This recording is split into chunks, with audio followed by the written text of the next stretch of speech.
Shalom. Shalom. Selamat pagi semuanya. Puji Tuhan.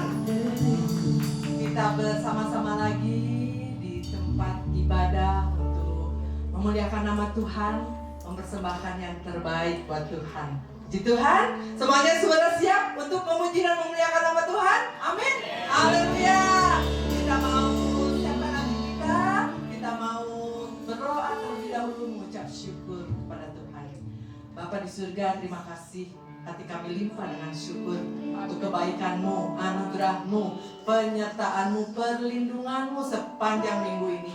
Kami boleh kembali datang ke rumah-Mu bersama saudara-saudara kami yang terkasih, untuk kami berbakti, beribadah kepada Tuhan, memuji dan memuliakan nama Tuhan, menerima firman Tuhan yang terus membentuk kami, membentuk iman kami, untuk kami terus mendekat kepada Tuhan, mengerti kehendak-Mu dalam kehidupan kami. Kami siap untuk beribadah pada pagi hari ini. Biar kuasa Roh Kudus-Mu mengurapi kami semua. Ampuni dosa dan kesalahan kami, karena kami menghadap tahta-Mu yang kudus.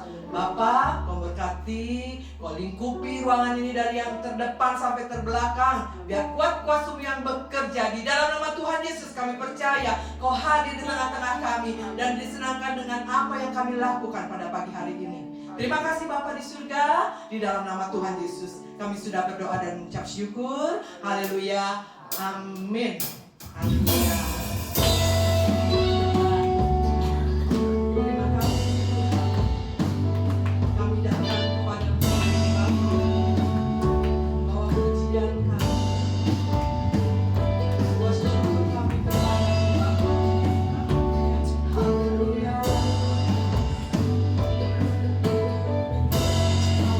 Terima kasih. Ku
Dia Allah yang hebat, Dia Allah yang memiliki kuasa.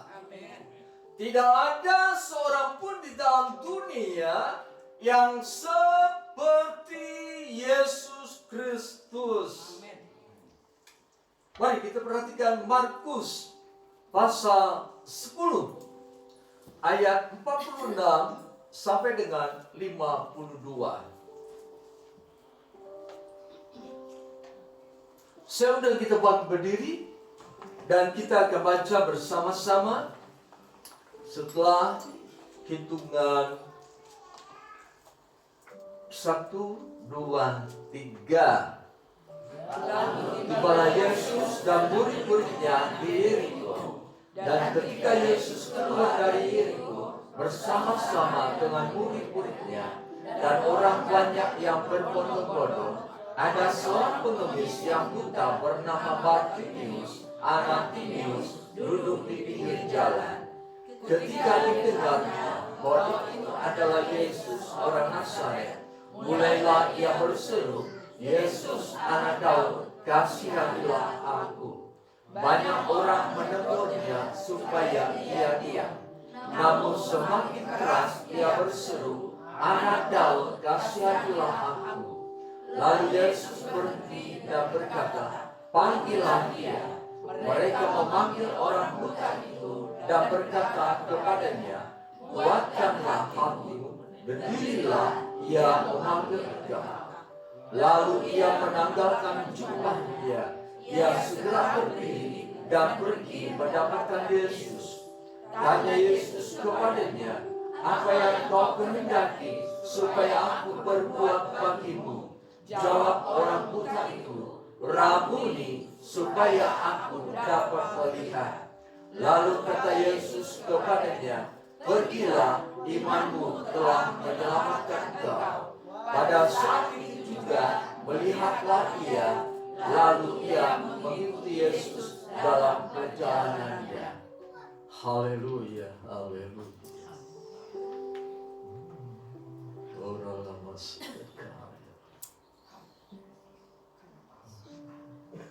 haleluya, haleluya, haleluya, haleluya.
anugerah, kasih karunia, perkenanan Allah bagi kami, sehingga kami dapat kembali memuliakan dan memuji Engkau Tuhan.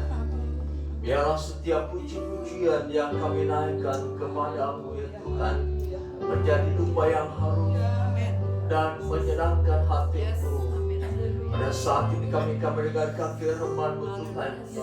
Urapi hamba-Mu dengan Roh Kudus. Berbicaralah ya Allah lewat hamba-Mu.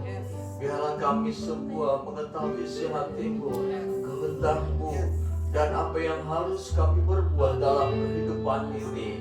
Urapi juga kami semua jemaat Tuhan di tempat ini dengan kuat kuasa yang daripada Tuhan. Urapi kami dengan kuat kuasa yang daripada Tuhan, sehingga ada pemulihan terjadi dalam kehidupan kami. Terima kasih Tuhan, terpuji nama Tuhan. Dalam nama Tuhan Yesus kami berdoa. Haleluya, amin.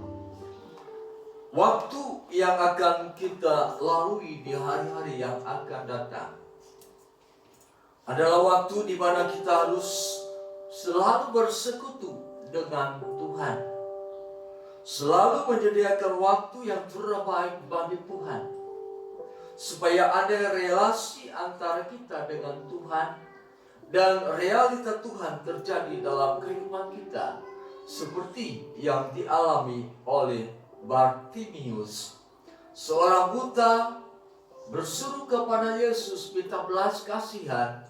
Lalu karena iman yang dia miliki, Yesus berkata, perhatikan ayat yang ke-51.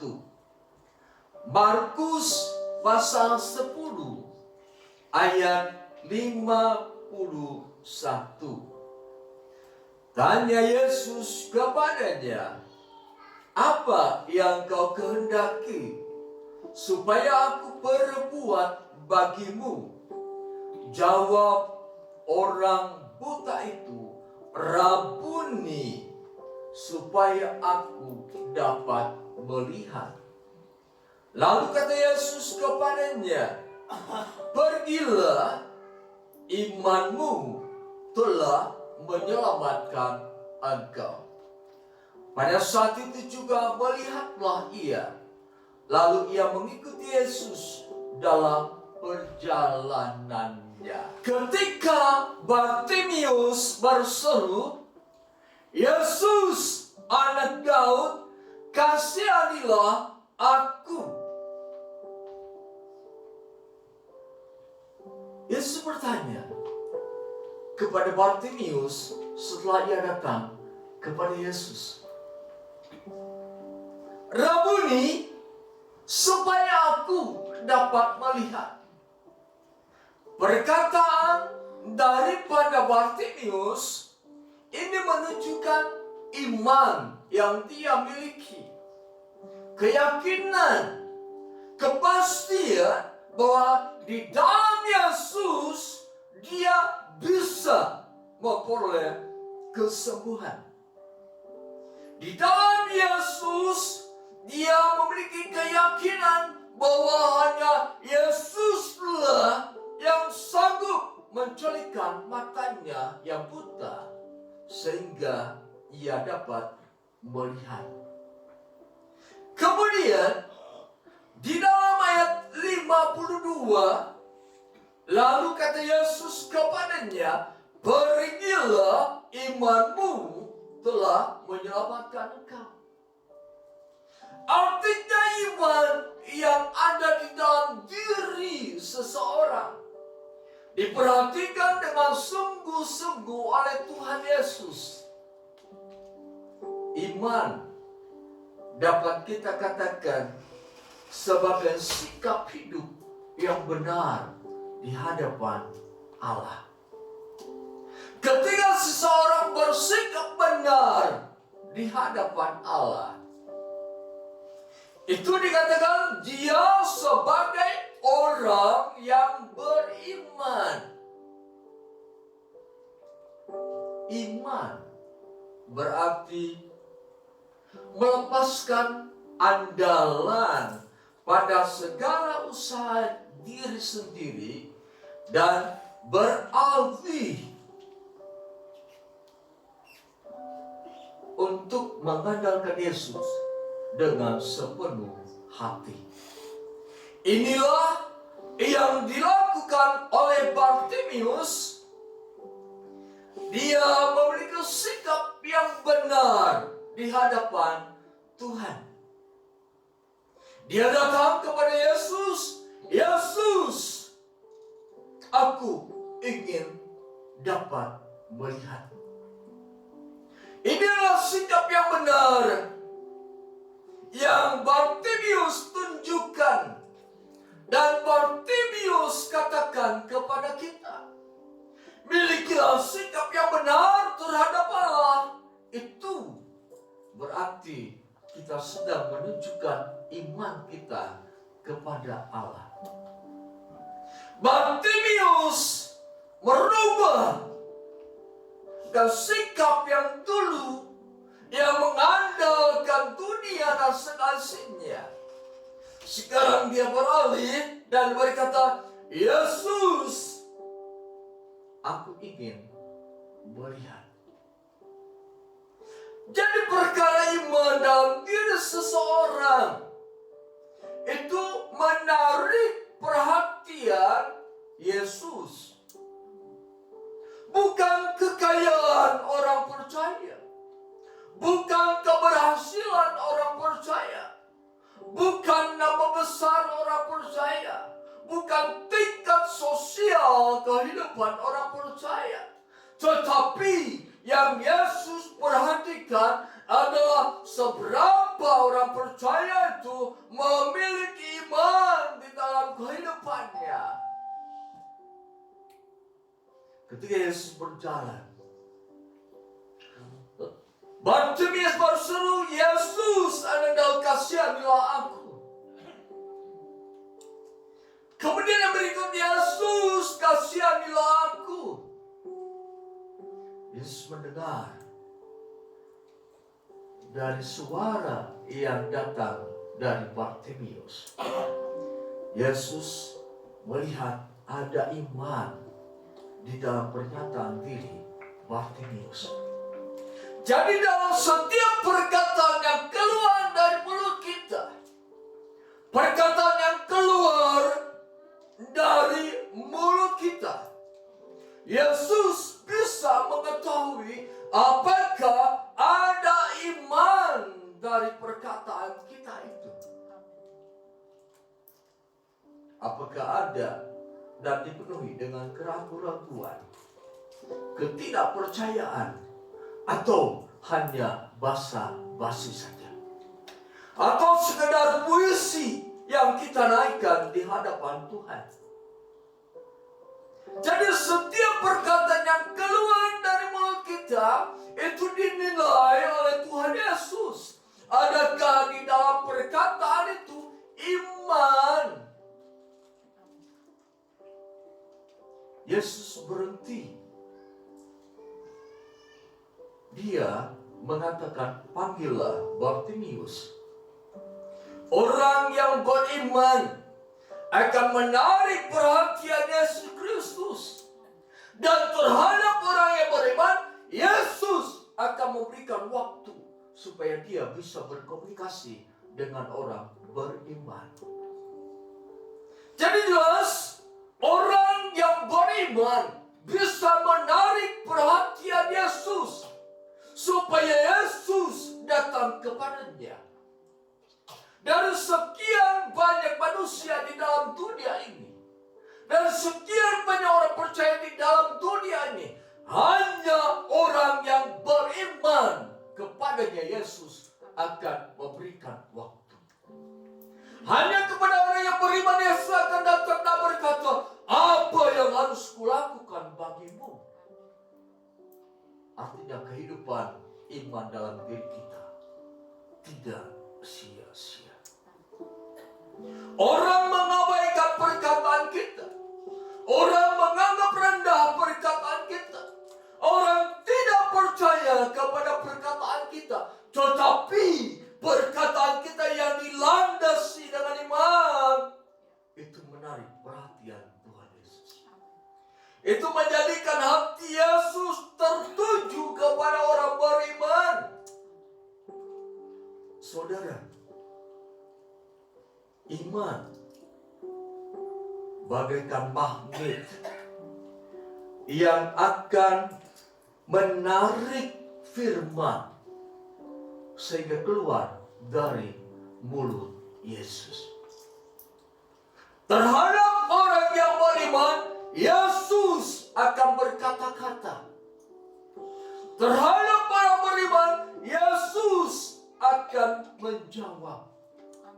Terhadap orang yang beriman, Yesus akan menyatakan isi hatinya. Apa yang engkau inginkan? Tanpa iman, tidak ada waktu bagi Yesus. Tanpa iman, tidak ada daya tarik dalam kehidupan kita. Tanpa iman, tidak akan keluar firman dari mulut Tuhan Yesus. Ketika Bartimius memiliki iman, iman itu bagaikan magnet yang menarik firman untuk keluar dari mulut Yesus. Yesus berkata, apa yang kau kehendaki supaya aku perbuat bagimu? Saudara yang kasih dalam nama Yesus Kristus, di dalam Markus pasal 1 ayat 40 sampai 42, di sana Yesus berfirman kepada orang sakit. Di dalam Markus pasal 2 ayat 11 sampai 12, di sana Yesus berfirman kepada orang sakit. Markus pasal 3 ayat 5, Markus 5 ayat 34, Markus 7 ayat 34 dan 35. Yesus berkata kepada orang sakit. Kenapa Yesus berkata kepada mereka? Sebab mereka beriman. Mereka percaya bahwa Yesus sanggup memulihkan kehidupannya, bahwa sanggup membaharui kehidupannya. Yesus sanggup menjadikan dia seperti manusia-manusia yang normal, yang mengalami kesembuhan dari sakit penyakitnya.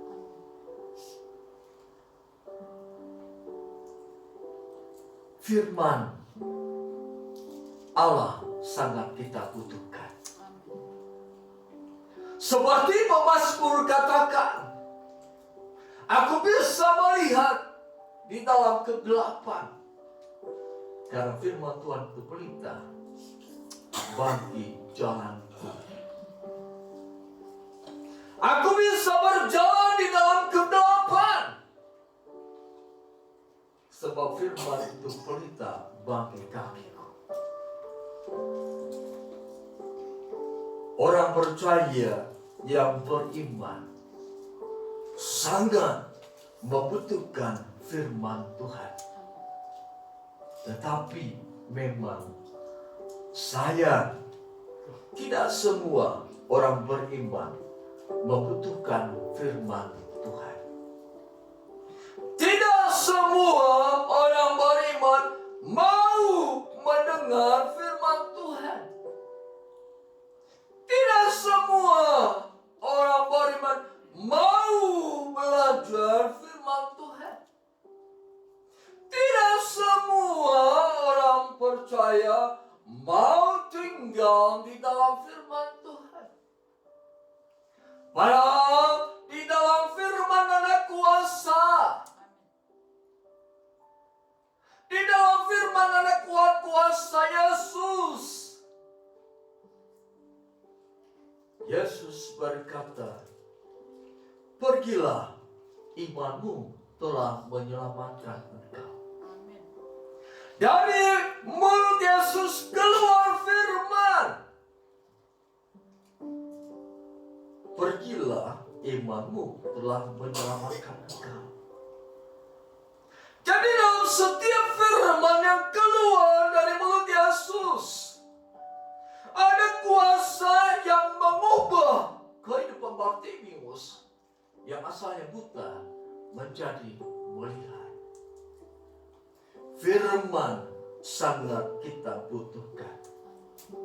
Di dalam kitab Amos pasal 8 ayat 11 sampai dengan 14, manusia akan mengalami kelaparan. Manusia seluruh bumi akan mengalami kelaparan. Tetapi bukan lapar dan haus akan makan dan minum.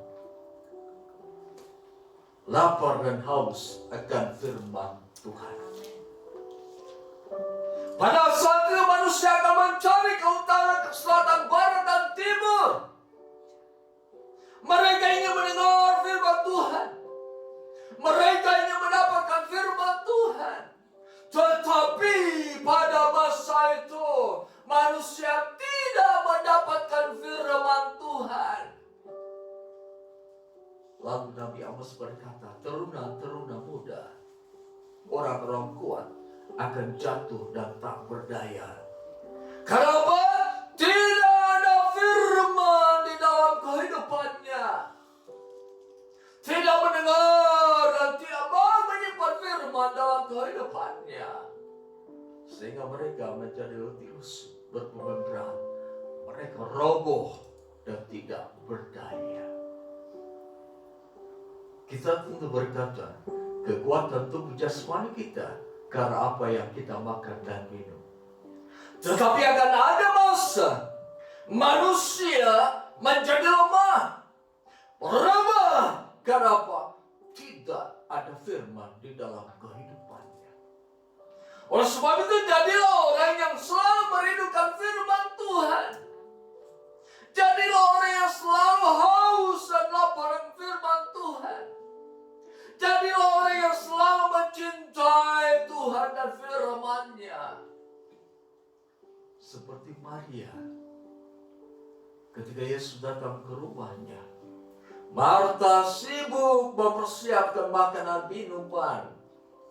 Tetapi Maria duduk di bawah kaki Yesus mendengarkan firman Tuhan. Yesus katakan, sikap Maria ini adalah sikap yang terbaik, yang tidak akan diambil dari dalam dirinya. Artinya orang yang selalu lapar dan haus akan firman Tuhan akan terus bertumbuh menjadi orang yang lapar dan haus akan firman Tuhan. Tetapi orang yang tidak merasakan lapar dan haus akan firman Allah, tidak ada kesempatan baginya untuk menjadi orang yang lapar dan haus akan firman Tuhan. Waktu yang ada dalam kehidupan kita harus kita sadari, harus kita ingat bahwa waktu yang Tuhan berikan kepada kita adalah waktu yang harus kita pergunakan supaya ada komunikasi antara kita dengan Tuhan. Supaya kita tidak tersesat, supaya kita tidak menjadi lemah. Sebab Yesus katakan, firman yang keluar dari mulutku adalah hidup dan roh. Artinya firman dapat merubah kehidupan kita. Firman dapat memulihkan kehidupan kita. Firman dapat mengangkat kehidupan kita naik terus dan bukan turun. Firman bisa menyembuhkan kita. Firman bisa mengadakan satu mujizat dalam kehidupan kita. Karena di dalam firman ada kuasa Allah. Suatu ketika di dalam Matius pasal 11 ayat 2 sampai dengan 4. Yohanes Pembaptis berkata kepada murid-muridnya, pergilah, tanyakan kepada Yesus, apakah engkau Mesias yang sesungguhnya? Apakah engkau Mesias utusan Allah? Apakah engkau Mesias yang dinantikan di dunia ini? Lalu murid-murid Yohanes Pembaptis berkata kepada Yesus, kami diutus oleh guru kami, Yohanes Pembaptis. Apakah engkau Mesias yang sedang kami nantikan? Yesus berkata, pulanglah, katakanlah kepada Yohanes Pembaptis, orang lumpuh berjalan, orang tuli mendengar, orang bisu berkata-kata. Mereka yang kerasukan setan, setan pergi meninggalkan mereka. Katakanlah kepada Yohanes Pembaptis, ada mujizat yang terjadi. Kemudian Petrus berkata kepada Kornelius dalam Kisah Rasul pasal 10, Yesus yang berjalan berkeliling, dia menyembuhkan orang-orang sakit. Kita perhatikan Kisah Para Rasul pasal 10 ayat 37 sampai dengan 38.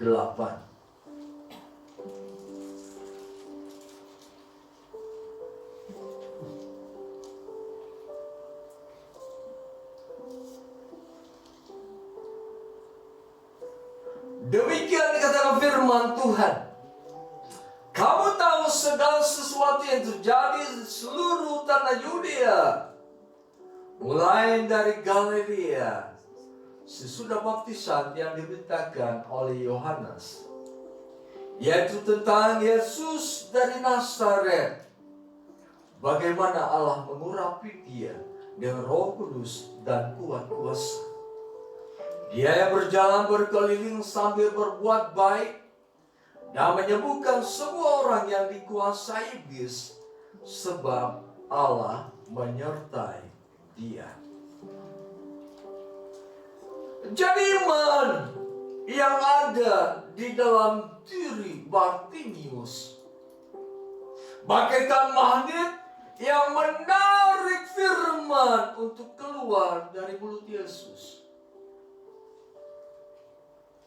Iman yang ada dalam diri Bartimius bagaikan magnet yang menarik kuat kuasa yang ada di dalam diri Yesus Kristus.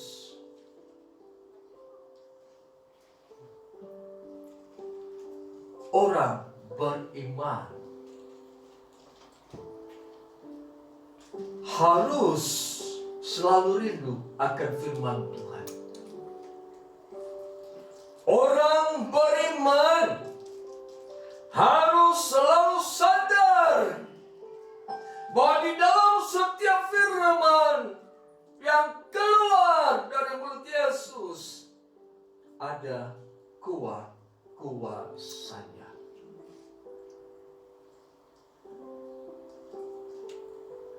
Kuat kuasa Yesus terjadi karena ada firman. Sebagai orang beriman, kita harus merindukan firman, supaya lewat firman kuasa Tuhan dinyatakan. Bartimius beriman. Karena iman itulah maka Yesus berfirman kepada Bartimius. Bartimius memiliki iman. Karena iman itulah yang menyebabkan kuasa Tuhan bekerja dalam diri Bartimius. Lalu kita berkata, iman yang bagaimana yang harus kita miliki? Iman yang harus kita miliki bukan sekedar iman yang mengatakan bahwa saya percaya bahwa Yesus adalah Tuhan dan Juru Selamat. Yang Yesus kehendaki dalam kehidupan kita, milikilah iman sebesar biji sesawi. Walaupun kecil, namun bisa menjadi besar. Artinya, milikilah iman yang terus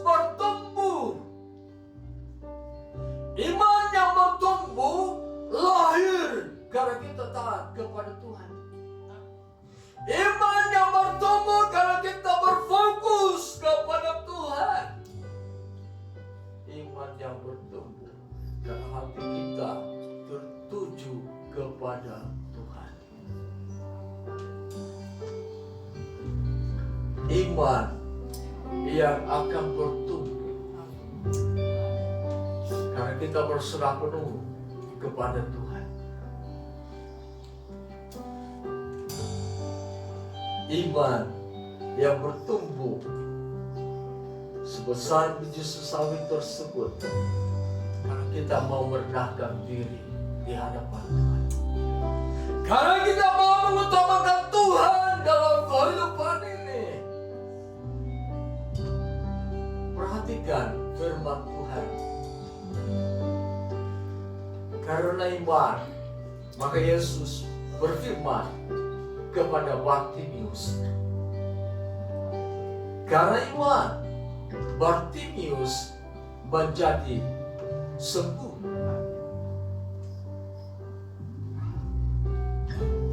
Kuasa Tuhan bekerja dalam iman yang dimiliki oleh Bartimius. Haleluya, haleluya,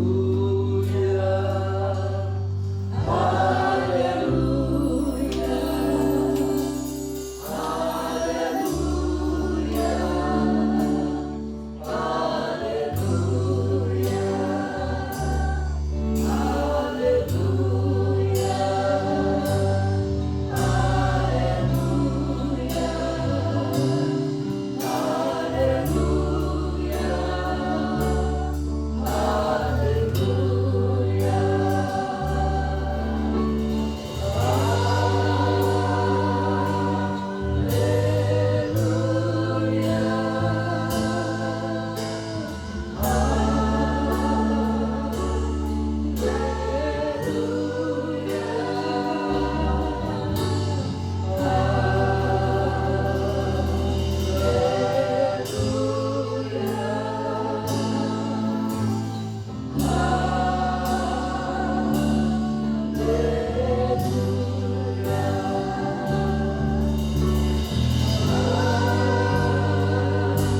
Kami mengucap syukur dan terima kasih untuk puji-pujian yang telah Tuhan berikan kepada kami yang sudah kami nyanyikan bagi Tuhan. Terima kasih Tuhan untuk firman Tuhan yang sudah kami dengarkan. Biarlah kami meyakini, mempercaya akan setiap firman Tuhan. Firman Tuhan ya dan amin. Pasti terjadi dalam kehidupan kami. Sebab di dalam firman Tuhan ada kuasa Yesus yang mengatakannya. Terima kasih Tuhan, kami percaya ketika Yesus berfirman ada kuasa yang akan terjadi dalam kehidupan kami. Terima kasih Tuhan untuk keberadaan kami Jumat di tempat ini. Kami yakin dan percaya Engkau akan terus membawa kami lebih dan lebih lagi berkenan kepada Engkau Tuhan di dalam seluruh peribadatan kami, dalam seluruh aspek kehidupan kami, dan dalam seluruh aspek kehidupan keluarga kami masing-masing. Kami yakin percaya akan firman-Mu bahwa bilur-bilur Yesus kami memperoleh kesembuhan. Sebab itu kami berdoa untuk mereka yang dalam keadaan sakit. Dalam nama Yesus, jawab mereka Tuhan, berikan kesembuhan. Bagi mereka yang sedang lemah imannya, kami percaya Roh Kudus akan tolong mereka sehingga mereka dijadikan kuat. Terima kasih Tuhan. Sebentar kami akan kembali ke rumah kami masing-masing. Kami mau menyertai Tuhan dan kami serahkan seluruh kehidupan kami ke dalam tangan Tuhan. Saudara, Pulanglah dan terima damai sejahtera, anugerah, berkat Allah, cinta kasih Yesus Kristus, kekuatan penghiburan pertolongan dari Allah Roh Kudus menyertai kita mulai saat ini sampai kedatangan Yesus Kristus yang kedua kali ke dalam dunia ini. Dalam nama Tuhan Yesus kami berdoa. Haleluya. Amin. Haleluya.